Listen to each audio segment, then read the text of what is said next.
بسم اللہ الرحمن الرحیم۔ السلام علیکم ناظرین، آج ہم جو سبق پڑھنے والے ہیں اس کا عنوان ہے مبعثہ، ان کی بعثت مبارکہ۔ مبعث یہ مصدر میمی ہے، اس کا مطلب ہے مبعوث ہونا، یعنی آپ صلی اللہ علیہ وسلم کو نبوت ملنا۔ وَكَانَ كَذَلِكَ فِي إِحْدَى الْمَرَّاتِ إِذْ جَاءَهُ الْيَوْمُ الْمَوْعُودُ لِبِعْثَتِهِ۔ وَكَانَ كَذَلِكَ، اور وہ اسی طرح تھے۔ کہاں تھے؟ غار ہرا میں۔ لفظ غار ہرا یہاں پر نہیں ہے، لیکن مطلب یہ ہوگا کہ وہ غار ہرا میں تھے۔ فی احد المرات، ایک مرتبہ، یعنی ایک مرتبہ وہ غار ہرا میں تھے۔ اذ جاءہ اليوم الموعود لبعثتہ، اچانک ان کے پاس آ گیا الیوم الموعود، مقررہ دن، لبعثتہ، ان کی بعثت کا۔ اور وہ اسی طریقے سے ایک دن غار ہرا میں تھے کہ ان کے پاس ان کی بعثت کا مقررہ دن آ گیا۔ وَكَانَ ذَلِكَ فِي رمضان 17 من رمضان، اور یہ تھا رمضان میں، یعنی وہ دن رمضان کا دن تھا۔ کتنا رمضان؟ 17 رمضان۔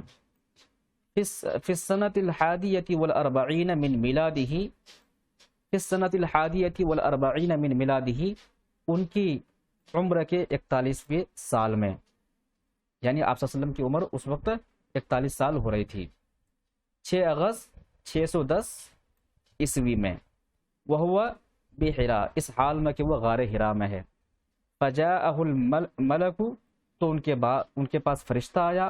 فقال، اور کہا، اقرأ، پڑھو۔ فقال، تو انہوں نے کہا، ما انا بقارئ، میں پڑھنے والا نہیں ہوں۔ کہنے کا مطلب ہے کہ میں پڑھا ہوا نہیں ہوں۔ قال رسول اللہ صلی اللہ علیہ وسلم، اللہ کے رسول صلی اللہ علیہ وسلم نے کہا، فاخذنی، یعنی وہ فرماتے ہیں، بعد میں وہ قصہ بیان کر رہے ہیں کہ میرے ساتھ غار حرا میں کیا ہوا۔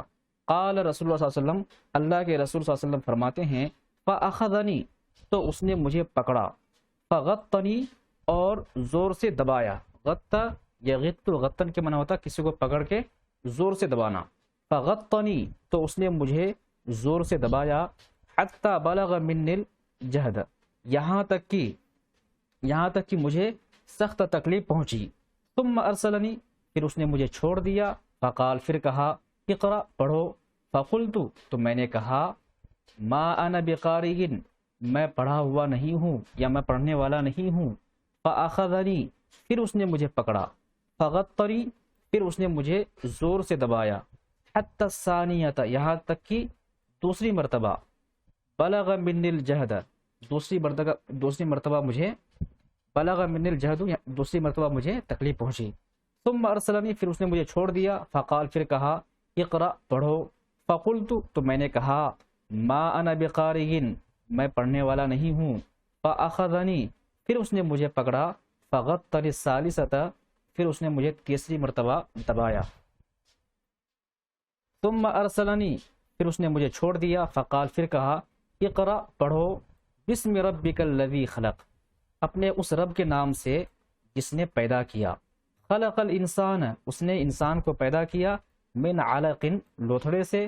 اقرأ، پڑھو، وربک الاکرم الذی علم بالقلم، پڑھو، اور تمہارا رب کریم ہے جس نے علم، سکھایا، بالقلم، قلم کے ذریعے۔